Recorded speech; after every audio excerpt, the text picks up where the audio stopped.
नमो भगवते वासुदेवाय।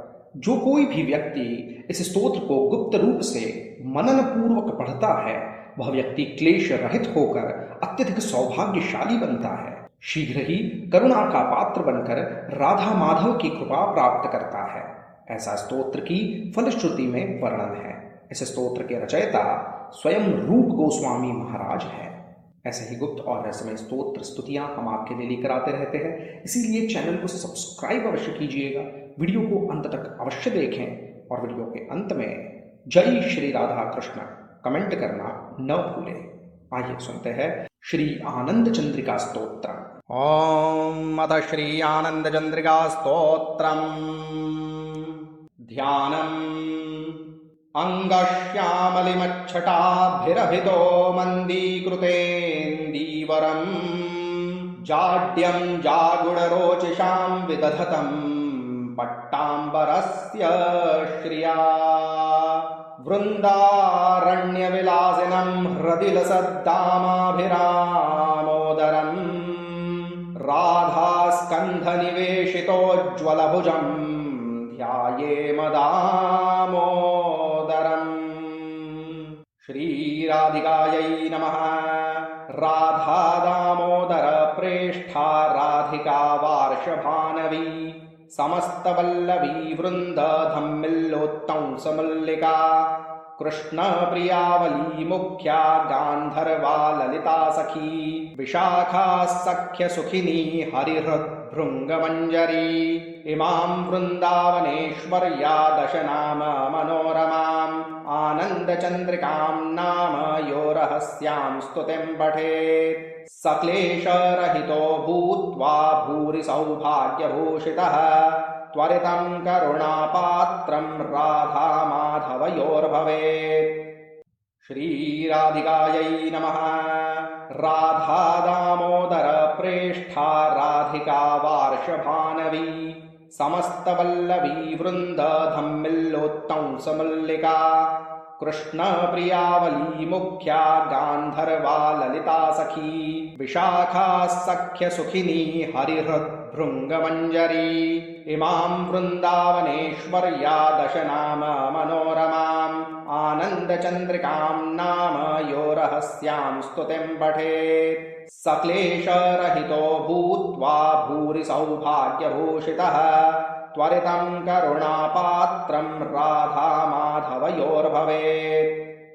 श्रीराधिकायै नमः।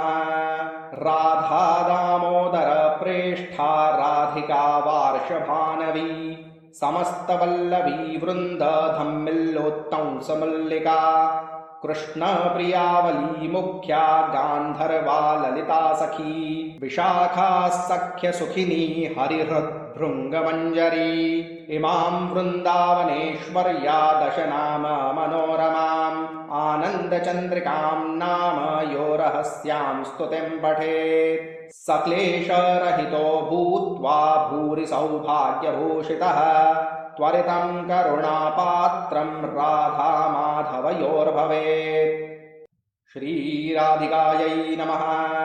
राधा दामोदर प्रेष्ठा राधिका वार्षभानवी समस्तवल्लभी वृन्द धम्मिल्लोत्तंसमल्लिका कृष्ण प्रियावली मुख्या गान्धर्वा ललिता सखी विशाखा सख्य सुखिनी हरिहृद्भृङ्गमञ्जरी इमां वृन्दावनेश्वर्या दशनाम मनोरमाम् आनन्दचन्द्रिकां नाम यो रहस्यां स्तुतिं पठेत् सक्लेशरहितो भूत्वा भूरि सौभाग्यभूषितः त्वरितं करुणापात्रं राधा माधवयोर्भवेत्।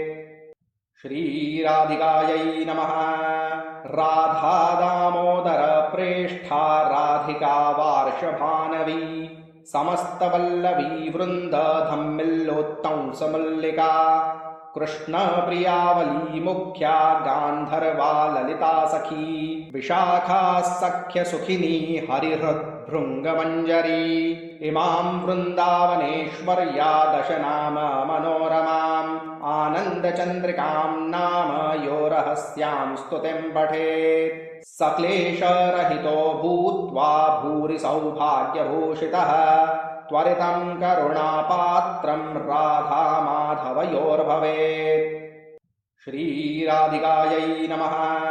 राधा दामोदर प्रेष्ठा राधिका वार्षभानवी समस्तवल्लभी वृन्द धम्मिल्लोत्तंसमल्लिका कृष्णप्रियावली मुख्या गान्धर्वा ललिता सखी विशाखा सख्यसुखिनी हरिहृद्भृङ्गमञ्जरी इमां वृन्दावनेश्वर्या दशनाम मनोरमाम् आनन्दचन्द्रिकां नाम यो रहस्यां स्तुतिं पठेत् सक्लेशरहितो भूत्वा भूरि सौभाग्यभूषितः त्वरितं करुणापात्रं राधामाधवयोर्भवेत्। श्रीराधिकायै नमः। राधा दामोदर प्रेष्ठा राधिका वार्षभानवी समस्तवल्लभी वृन्द धम्मिल्लोत्तंसमल्लिका कृष्णप्रियावली मुख्या गान्धर्वा ललिता सखी विशाखा सख्यसुखिनी हरिहृद्भृङ्गमञ्जरी इमां वृन्दावनेश्वर्या दशनाम मनोरमाम् आनन्दचन्द्रिकां नाम यो रहस्यां स्तुतिं पठेत् सक्लेशरहितो भूत्वा भूरि सौभाग्यभूषितः त्वरितं करुणापात्रं राधामाधवयोर्भवेत्।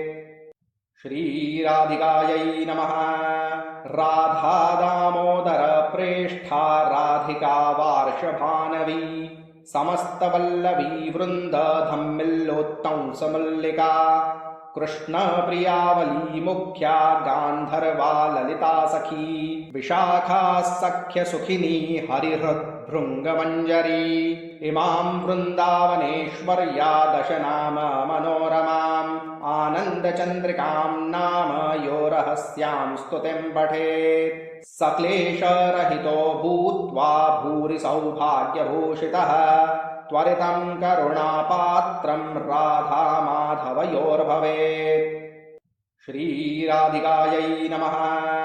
राधा दामोदर प्रेष्ठा राधिका वार्षभानवी समस्तवल्लभी वृन्द धम्मिल्लोत्तंसमल्लिका कृष्णप्रियावली मुख्या गान्धर्वा ललिता सखी विशाखा सख्यसुखिनी हरिहृद्भृङ्गमञ्जरी इमां वृन्दावनेश्वर्या दशनाम मनोरमाम् आनन्दचन्द्रिकां नाम यो रहस्यां स्तुतिं पठेत् सक्लेशरहितो भूत्वा भूरि सौभाग्यभूषितः त्वरितं करुणापात्रं राधामाधवयोर्भवेत्।